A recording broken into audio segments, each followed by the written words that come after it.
Capítulo 2. En las garras del lobo blanco. En las vastas y heladas tierras, donde la supervivencia es una lucha constante, existe un clan temido por todos, el clan del lobo blanco. Conocidos por su dominio sobre la estepa y el bosque de robles, estos cazadores han perfeccionado sus habilidades a lo largo de generaciones. Sus prácticas de caza son legendarias y los hombres de la melena roja se han ganado una reputación que provoca temor.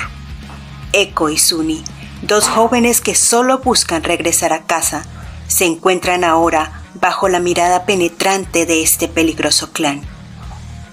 ¿Podrán confiar en sus captores? ¿O caerán víctimas de su implacable naturaleza?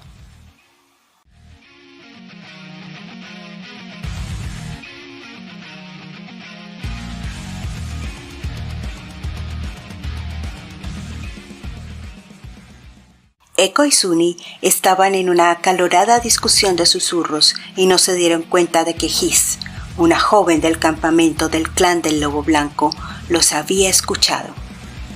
Hiss rodeó el árbol donde estaban escondidos y con su lanza en posición de ataque les dijo: ¿Qué hacen aquí, husmeando nuestra ceremonia?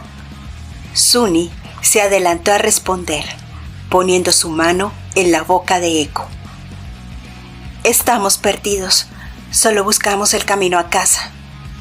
Sin mediar palabra, Hiss los empujó con su lanza al interior del campamento y le dijo a su padre, que también era el sacerdote del clan: Gran jefe, encontré a estos dos husmeando detrás de un roble. Dicen que están perdidos, pero pueden ser espías o ladrones. El gran jefe, que en realidad se llamaba Lobo Albino, miró sin parpadear directamente a los ojos de Suni. Luego aló su cabello, olió sus orejas y le dijo: Puedo ver valentía en tus ojos, pero a la vez eres solo un chico asustado. No temas, no te haré daño, ni a ti ni a tu amigo, dirigiendo su mirada a Eco. En cuanto a ti, quisiera saber por qué hay tanta ira en tu mirada. Pareces un lobo acorralado. ¿Qué puedo hacer para que salgas de ese estado? Eco pensó en preguntarle al lobo albino por su padre, pero recordó las palabras de Suni. Podrían correr con la misma suerte y jamás volver a ver a su gente. Las circunstancias, o aquello que algunos llaman suerte, le habían arrebatado a su padre y a su madre. Ahora no podía permitir que le arrebataran el volver a ver a su gente. Eco respiró hondo y respondió: ¿No tendría usted ira si le pusieran una lanza en el cuello y luego lo tiraran al fuego como una presa moribunda? Lobo Albino aulló a la luna como si le hiciera una pregunta. Pronto, su aullido se convirtió en un canto ininteligible. Los hombres del clan comenzaron a danzar alrededor del fuego y repetían una y otra vez un estribillo seguido de aullidos incontrolables. Lobo Albino alzó las manos. Todos hicieron silencio y ordenó: Hiss, quítale la lanza del cuello al chico. Mañana los llevaremos con su gente. Esa ha sido la orden del gran lobo blanco. Lobo Albino, con su afilado cuchillo de obsidiana, cortó 2 trozos de carne de alce y los arrojó a Eco y a Suni, diciendo: Aliméntense, mañana nos espera un día interesante. Eco y Suni se apresuraron a recoger los trozos de carne del suelo. Comieron rápidamente. Luego Hiss los ató de los pies al tronco de un viejo roble. Suni y Eco se quedaron dormidos, abrazados a sus bolsas con hongos para hacer fuego. La noche le dio paso a la mañana, pero el sol seguía escondido entre las nubes. Extrañamente, el bosque de robles se cubrió de una espesa niebla que parecía brotar del suelo, del arroyo y de las montañas en el horizonte. Era una niebla omnipresente, acompañada de un viento helado que parecía susurrar: el frío ha llegado y el frío se quedará. La madre de His cubrió dulcemente a los niños con pieles de alce. Suni tenía las mejillas frías, pero estaba demasiado dormido como para mover un poco su gruesa cobija y cubrirse la cabeza. Entonces sintió como si le pasaran heno húmedo y tibio sobre sus mejillas. Pensó encontrarse en su tienda, pero al tomar conciencia y abrir los ojos, se dio cuenta de que un lobo blanco lo estaba lamiendo.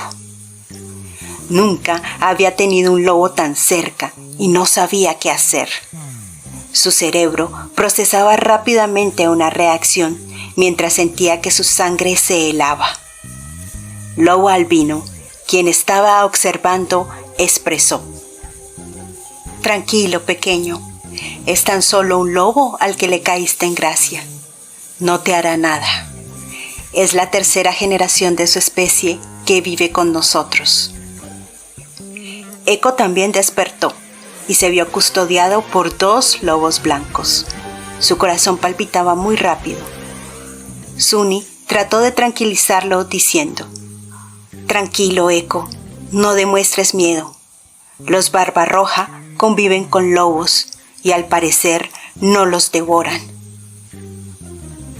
La madre de His los escuchaba atentamente, pero tenía prohibido sonreír a los prisioneros. De los 4 hijos que tuvo, solo His logró sobrevivir hasta la adolescencia. Las condiciones climáticas de la estepa y los entrenamientos de la caza del alce les habían arrebatado a 3 de sus hijos varones.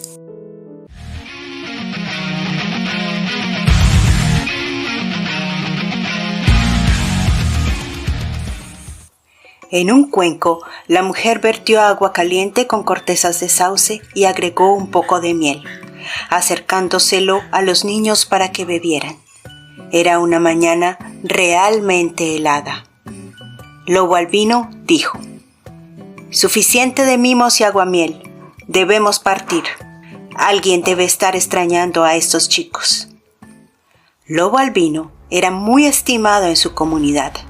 Lo consideraban un hombre justo y un padre ejemplar. Él mismo se encargó de entrenar a su hija His en el dominio de la lanza y la jabalina.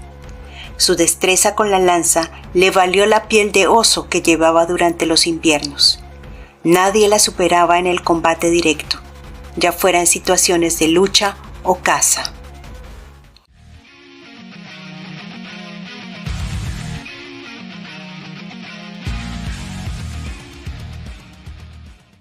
His y 5 hombres acompañarían al Lobo Albino hasta el campamento de Eco y Suni. Por primera vez, la madre de His desobedeció las normas de su clan y despidió a 2 prisioneros con sonrisas y algunas lágrimas. Además, empacó en sus bolsas carne seca, miel, algunas bellotas dulces y manzanas silvestres. La madre de His se acercó a los niños y poniendo su nariz sobre sus frentes, expresó: «Que la diestra de aquel que es capaz de crearse a sí mismo los acompañe». Suni y Eco no entendieron lo que la madre de His les dijo.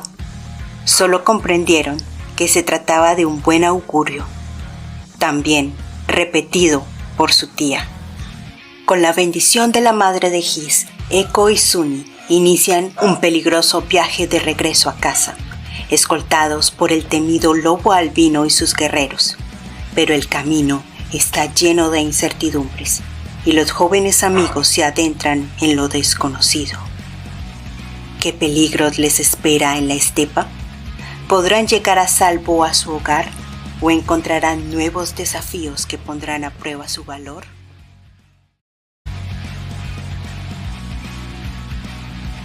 Si te ha gustado esta parte de la historia, no olvides darle like al video y suscribirte al canal para no perderte el próximo capítulo.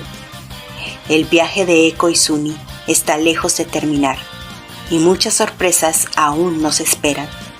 Nos vemos en la próxima aventura.